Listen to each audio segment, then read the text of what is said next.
اللہ تبارک و تعالیٰ نے قرآن پاک میں متقین کی ایک صفت یہ بیان فرمائی ہے، الذین یقیمون الصلاۃ، یعنی متقین وہ ہیں جو نماز قائم کرتے ہیں۔ نماز قائم کرنے کے بارے میں مفسرین کرام یہ فرماتے ہیں کسی بھی چیز کو قائم اسی صورت میں کیا جا سکتا ہے جب اس چیز کو اس کی تمام ضروریات اور لوازمات کے ساتھ پورا کیا جائے، تو نماز بھی اسی صورت میں قائم ہوگی جب اس نماز کو اس کی ضروریات اور لوازمات کے ساتھ پورا کیا جائے۔ اور نماز کی ضروریات اور نماز کے لوازمات ہیں نماز کا ظاہری اور باطنی خشوع و خضوع۔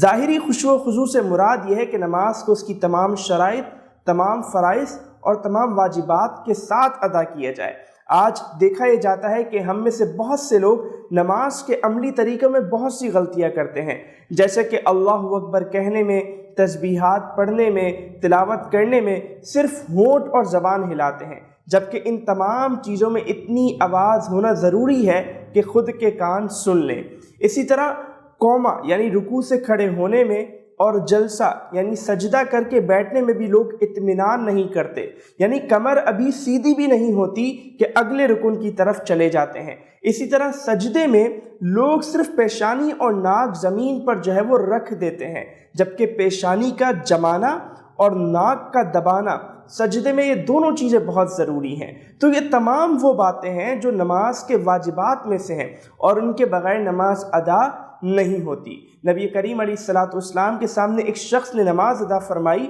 تو اس کو نبی کریم علیہ السلام نے فرمایا کہ صلی فإنک لم تصلی، کہ نماز دوبارہ ادا کرو کیونکہ تم نے نماز ادا ہی نہیں کی۔ اس شخص نے دوبارہ نماز ادا کی تو حضور علیہ السلام نے اس سے پھر یہی فرمایا کہ دوبارہ نماز ادا کرو کیونکہ تم نے نماز ادا ہی نہیں کی، اور ایسا 3 مرتبہ ہوا۔ اور ایسا اس لیے ہوا کیونکہ وہ شخص نماز تو پڑھ رہا تھا لیکن نماز کے فرائض اور واجبات کو پورا نہیں کر رہا تھا۔ تو اس حدیث سے پتہ چلتا ہے کہ صرف نماز پڑھ لینا کافی نہیں ہے، بلکہ نماز کو اس کی تمام شرائط، تمام فرائض اور تمام واجبات کے ساتھ ادا کرنا ضروری ہے، اور یہی نماز کا ظاہری خشوع و خضوع ہے۔ اور نماز کا باطنی خشوع و خضوع یہ ہے کہ نماز کو احسان کی کیفیت میں ادا کیا جائے۔ اور احسان کیا ہے اس کی تشریح خود نبی کریم علیہ السلام نے فرمائی۔ آپ فرماتے ہیں ان تعبد اللہ کأنک تراہ، کہ احسان یہ ہے کہ تم اس طرح عبادت کرو،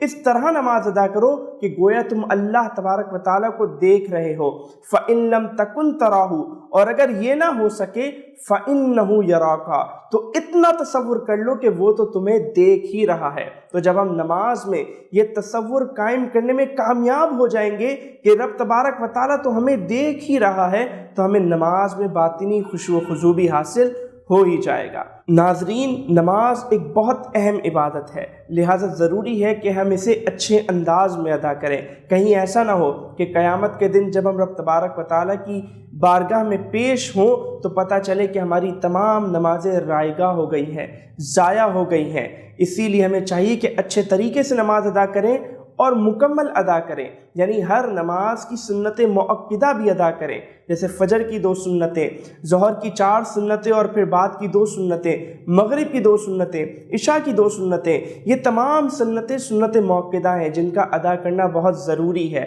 اور جہاں ان کے بہت زیادہ فضائل اور بہت زیادہ ثواب ہیں، وہیں ان سنتوں کا ایک فائدہ یہ ہے کہ اگر ہمارے فرائض میں کوئی کوتاہی رہ جاتی ہے، کوئی کمی رہ جاتی ہے، تو اللہ تبارک و تعالیٰ قیامت کے دن اس کمی کو ان سنتوں اور نوافل کے ذریعے پورا فرما دے گا۔ تو ہمیں چاہیے کہ ہم نماز ادا کریں،